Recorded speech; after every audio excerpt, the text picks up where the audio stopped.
next on 10 Eyewitness News at 6. Al Sharpton visits an Albany courtroom as charges of a Brawley scam continue to fly. Are your kids on the bottle drinking wine coolers? In the weather, some thunderstorms here, showers there, but the relief is finally here. In sports, the U.S. Open gets underway, and it's almost due day for Sugar Ray. And this man has a case of reptile around the collar. I'm Marci Elliott. And I'm Dick Wood. 10 Eyewitness News is next. TV 10 is right at home.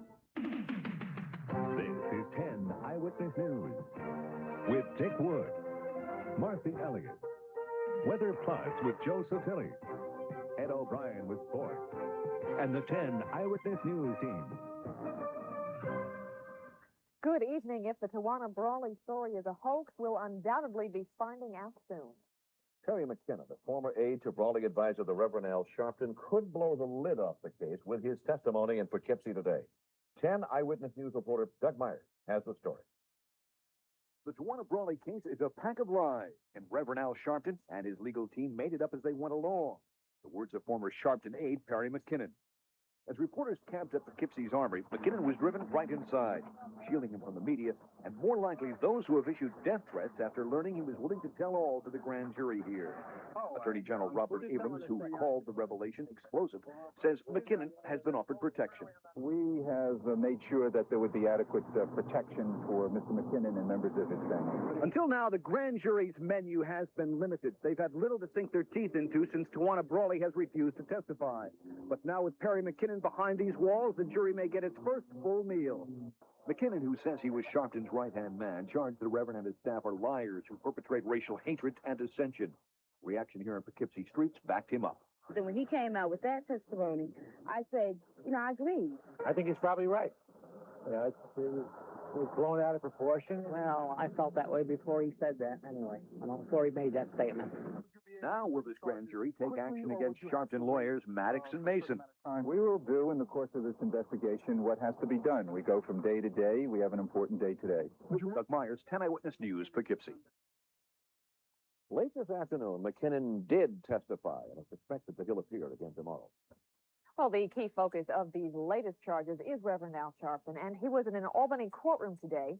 10 Eyewitness News reporter Greg Floyd reports. Reverend Al Sharpton said nothing on the witness stand. His case was adjourned.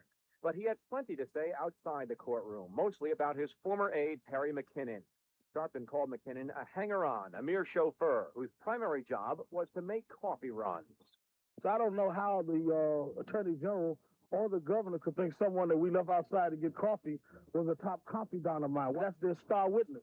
So I think they should, Mr. Abrams should remember his old law school things of beware of Greeks bearing gifts and beware of blacks that want to testify voluntarily. He has done no damage to this case. He doesn't know the case. Sharpton won't have to worry about his own case for another month. He and his 13 co-defendants are due back in Albany Police Court in late July to answer disorderly conduct charges. They were arrested for blocking city streets during an Albany demonstration in March. Greg Floyd, 10 Eyewitness News at Albany Police Court. Attorney Alton Maddox says the Sharpton case will take at least a week. He asked for the adjournment because he has a murder case in New York City that begins on Monday. It's time to hear your opinion on the Brawley case. A few weeks ago, we asked you whether or not Tawana Brawley should testify before a grand jury. Of the cards and letters we received, 98% said yes, Tawana should testify. Only a few, about 1%, said no. A few others want the whole matter dropped, saying they've heard and seen enough. Governor Cuomo also has some strong opinions. He says that if it is a hoax, those involved should be prosecuted. They will be entitled to all the presumption of innocence, all the benefit of this law that everybody else gets. Then they should be vigorously prosecuted the way everybody else who commits a crime. Cuomo added Perry McKinnon's remarks certainly seem plausible. In other news tonight, a verdict in the Dennis Chattel murder trial. The jury made its decision just moments ago. 10 Eyewitness News reporter Bob Lawson was there. Robert? Dick and Marci, it certainly didn't take long for the Albany County Court jury to reach a verdict after less than 3 hours of deliberation. Jurors had decided that Sottile was guilty of murder with a depraved indifference to human life in the death of his 3-month-old son a year ago. He was found not guilty of intentional murder.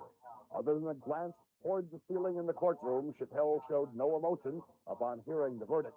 The biggest surprise here today was how fast the jury decided.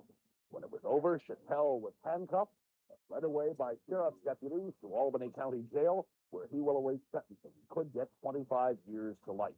While all was quiet in the courtroom, the Sottile family and the family of Sottile's girlfriend mixed it up a little bit in the hallway outside, but they were quickly separated by deputies. Thank you, Marci. Okay, Bob, thank you for that. Good.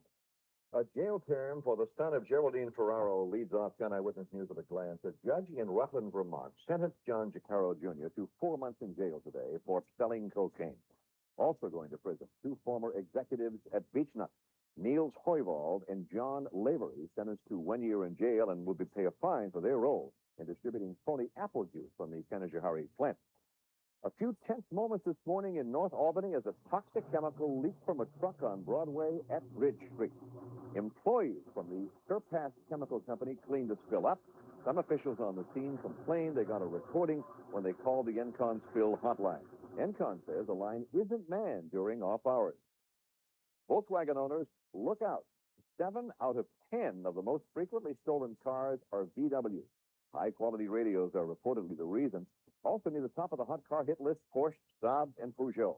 And that's 10 Eyewitness News at a glance. Now, here is something you don't see every day. Officers in Troy were called to check out a man walking in the 8th Avenue area with 2 snakes around his neck. When they got there, they found Jeff Lillier and his 2 pet pythons out for a walk to the store. They pretty much stick close to me. They don't get away from me or anything. I don't think they're that offensive of a pet. You don't think it's a criminal matter? Not at all. No. These are one of the nicest pets anybody could have.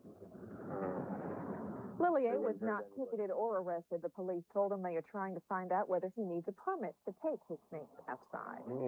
Not to my yard, my friend. Nor to mine.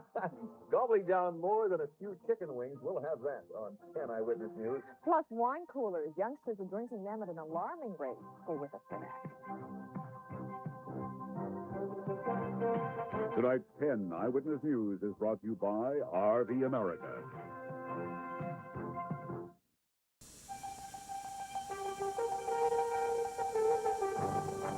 Coming up, are your kids hitting the wine cooler bottle?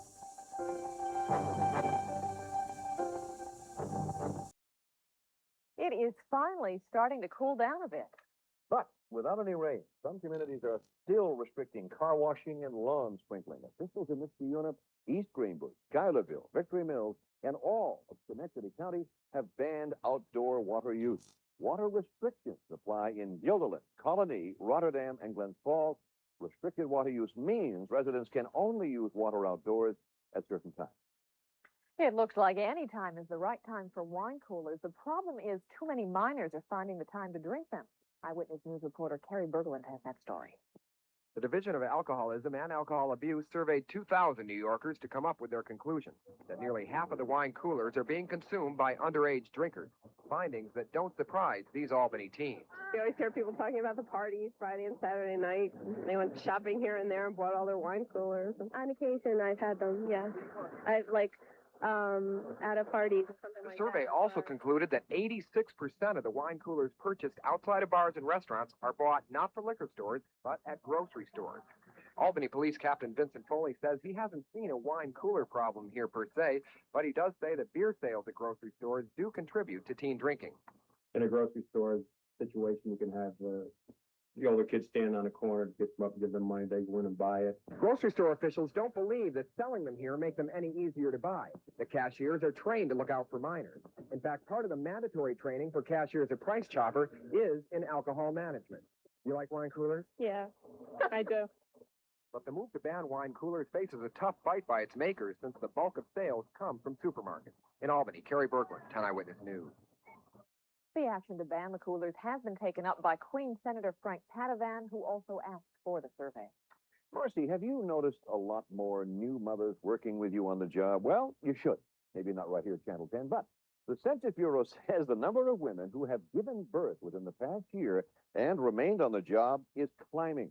Over 50% of new mothers are continuing to work, and that's up from previous years, with many women saying that child care for their kids is a major concern.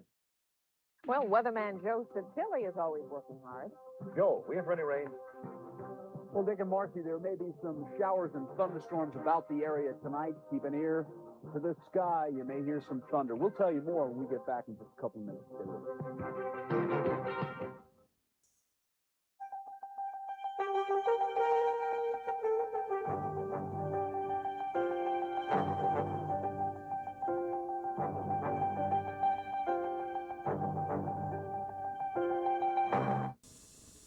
Is it our imagination, or did the temperature dip a wee bit? Yes, the it last has. 2 hours? A cold front's just about ready to move on through, and that is going to cool things off, drop the humidity, but unfortunately drop some showers and thunderstorms about the area. Well, we need this. Yeah, we do. But the only problem is, I've been watching the maps all day. It seems like the showers and thunderstorms have kind of split, went right around us, and then reconsolidated to the east. And Left us without any. Yeah, we'll show you that quite clearly on the radar presentation in a second. Right now, let's review today and see how we fared. Still a warm day, 87 degrees, the high temperature reading. I think I told you that last night. 96, the record high in 1867, so nowhere near breaking that. 40, the record low in 1961. And again, you can see we bottomed out at 65 degrees late last night. Partly cloudy skies right now, and a temperature reading of 76 degrees. I got that back. Humidity of 52%. The barometer is holding steady at 29.97. The wind is out of the northwest at 8 miles per hour, but the cold front not through. That's not a clear-cut reasoning for saying the front's through. Pollen count looks like this for today. It's still on the high side with 140, and grass is the particulate that's making you sneeze.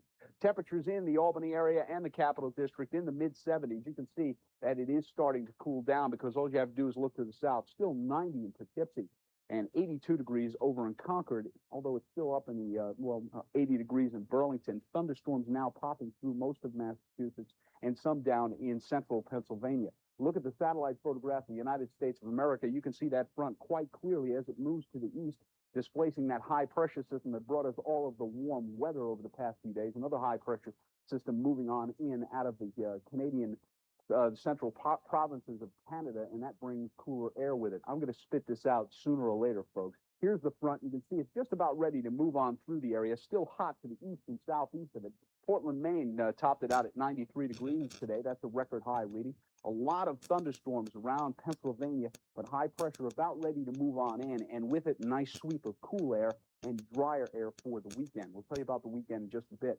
Radar from noon, you can see the front quite clearly, and just to the northwest of us, up in Glens Falls, some showers and thunderstorms. Now let's update that and show you that there is a severe thunderstorm watch within this box from New York, eastern New Jersey, right up through eastern New York, Columbia, Dutchess, Sullivan, Putnam, Orange, and Ulster counties all in effect in this area. And you can see most of the tops on these thunderstorms averaging about 40,000 feet. Forecast map for tomorrow morning. A little low pressure wave will develop along that front, so we're not going to clear out all that quickly. By tomorrow afternoon, that low will move into just east of Boston. This high will be trying to get in here, but still some clouds and a chance of showers.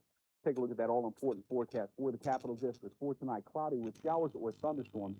A low of 57 degrees. Winds will be north at 5 to 10 miles per hour. Tomorrow, cloudy showers. High 76. Again, north winds at 5 to 10 miles per hour. Tomorrow night, partly cloudy and finally cooler with a low temperature reading of 53 degrees. Saturday, partly sunny, high 78. And for the Berkshires, for tonight, cloudy, showers and thunderstorms, low 57, northwesterlies at 10 to 15. Tomorrow, cloudy, showers and thunderstorms, high of only 75, northeasterlies at 5 to 10. The extended outlook Sunday, Monday, and Tuesday in the 80s for the most part. You can see we start to warm up by Monday and Tuesday with fair skies. Let's look at the weather. We don't have a community calendar tonight because I'm going to eat some chicken wings. Yeah, I heard about that. You'll see all about that in just a few minutes. Gonna But I got to bring leave. some back for your friends back here. Chef, your we need hungry some friends. extra ones to come back. No talk. Do it. You got it. All right. Okay. Thanks, Jeff. Thanks. Coming up on tonight's 10 Eyewitness News Nightcast at 11, we will show you how one Capital District community is taking to the streets to enforce its watering ban. We will also tell you how the drought in the Midwest is jamming the Mississippi River, and do you and your spouse work? We will explain how you are joining a growing trend on tonight's Nightcast. The U.S. Open gets underway. Ed with the highlights. Plus, the Senior Olympics. The athletes are older, but no less competitive. Sports is next. Somebody who rarely gets to the green. Golf and I just never got along. You know, the clubs go flying. I have to buy cheap balls because I lose them by the dozen. Oh. So, no, I don't get out too much.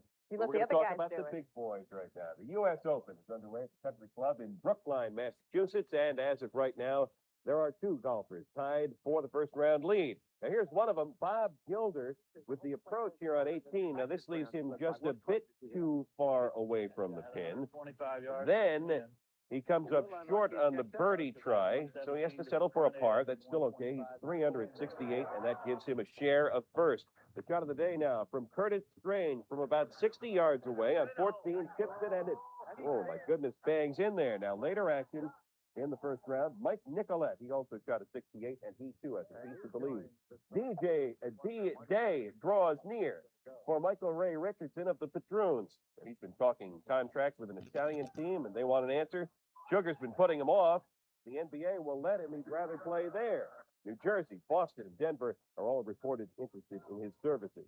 Meantime, another Pat star, Tony Campbell, is doing what he can to help his Lakers. See, as a former Piston, he has all kinds of inside information. Know different guys and, you know, what their strengths are, what their weaknesses are, what guys like to do in critical and, you know, in clutch situations. And I feel really happy knowing that now I'm playing for the Lakers, that when there's a situation, when the situation arises and I see one player with a ball, I pretty much know what he wants to do, and then I try to interject that to our coaching staff, and then hopefully we can pick up a read on it, and maybe that little edge will make the difference in winning a basketball game. All right, they'll play Game 5 of the series, of course, tonight. The 6th annual New York State Senior Olympics are underway out in Cortland. They'll run through the weekend with about 1,500 taking part. Events ranging from bocce and pinochle to the 100-meter dash. Now, obviously, some of these events are more competitive than others. And it's hard to imagine anyone more competitive than Keith Smith, the 56-year-old cyclist from Rexford. Now, this guy is so serious that he retired from his job last year so he could devote more time to training. The result? Won the gold medals in 2 cycling events and the gold medal in the table tennis. And this guy is so combative, he even rides with an onboard computer. Gives you distance, average speed, maximum speed, time, and does it instantaneously. And it also gives cadence for the number of revolutions that your feet go around per minute. Now, Keith's races will be run this weekend, and that's when he'll also compete in table tennis. A strong showing in either will earn him a spot in the Nationals. The oldest competitor, by the way, in the Senior Olympics, 97. Now, back to golf for just a second. A big one coming up this weekend locally, a cerebral palsy benefit golf tournament. It's being sponsored by the Cairo Durham Elks Club. $50 gets you the game, the cart, and dinner afterwards. They're giving away lots of prizes. They're holding this at the Rainbow Golf Club. Now, if you're interested, they still have some tickets left. You can call the Rainbow Club for more details, or you can give me a call here at the station and we'll fill you in. That'll do it in sports for right now. See you at 11 right now. Here are Dick and Marci. Thanks, Eddie. Your dad could play pitch in the Senior Olympics. Yes, he We'll could. have to And enter he'd him. be good at it. Pinochle, pitch, what the In the heck, meantime, we got our favorite chicken lover out there. Let's go to Joe Sottile, who's enjoying some chicken wings at Jeremy's on Northern Boulevard. Joseph, what are you doing? I just flew out of the station, Dick and Marci, and drove across the street over here to Jeremy's. And Jeremy's is kind of the unofficial TV10 watering hole, if you want to call it. Here it is, Chef Larry, the famous Chef Larry. And a round of applause for the man here. Come on. The best chicken wings in Albany. And Chef Larry is going to tell us about an event that we're having here tonight. And what's it for and what is it? Okay, it's a celebrity chicken wing eating contest. And it's to raise money for the Children's Hospital at Albany Med. And you make the best chicken wings in the world. Well, thank you, sir. Thank you. They're going to go down nice and easy. Who's my competition? Well, let's see. We've got Walt Adams from WGNA. We have Lowe's Moore of the Albany Patroon. Champion Albany. Albany. Yeah. We have Marty Roberts of WPTR, Jim Chandler from WFLY, Fred LeBrun from the Times Union, and me, and yourself. All right. By the way, Chef Larry is the only other Met fan in Albany. It's nice to see a brother here. Okay, we're going to get right to it right now, and I guess I'm going to throw it back to the studio. And guys, can I bring some back for them? Sure. Okay, you got it, guys. Wings. We eat good tonight. See you tonight at 11. What a pal. Yeah, speaking of the wings of man, I couldn't resist that. And that is 10 Eyewitness News for tonight. Thank you for watching. World News Tonight is next. Join us again tonight at 11. Do have a good evening.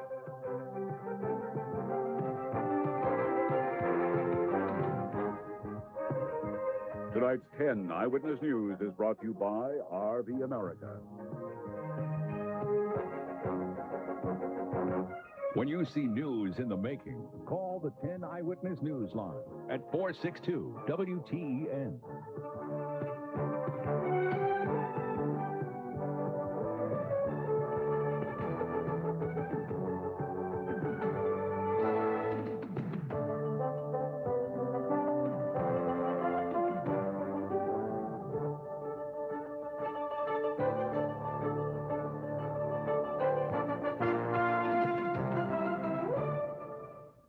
The following is a TV10 editorial.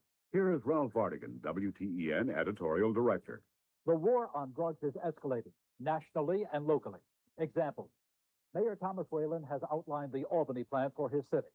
Its 4-point program focuses on prevention, education, treatment, and enforcement. To supplement his plan, however, TV10 would like to see His Honor respond more favorably to the pleas of residents who want the disbanded neighborhood police unit back on patrol in the Arbor Hill area. In Schenectady, a people's movement is gaining the support of city officials. The Clean Sweep United group has vowed to drive drug dealers out of the Hamilton Hill area. Community involvement is a very strong weapon in the war on drugs. We would like to encourage more of it. On a broader scale, New York Senator Alphonse D'Amato's bill calling for the death penalty for persons convicted of drug-related killings of law enforcement officers has passed the Senate. TV10 feels all these actions can be further enhanced by local prosecutors refusing to plea bargain with drug dealers and judges handing out stiffer sentences to those who sell drugs and jail terms for those who buy drugs. It's high time we put them on notice. Your comments on our editorials are welcome.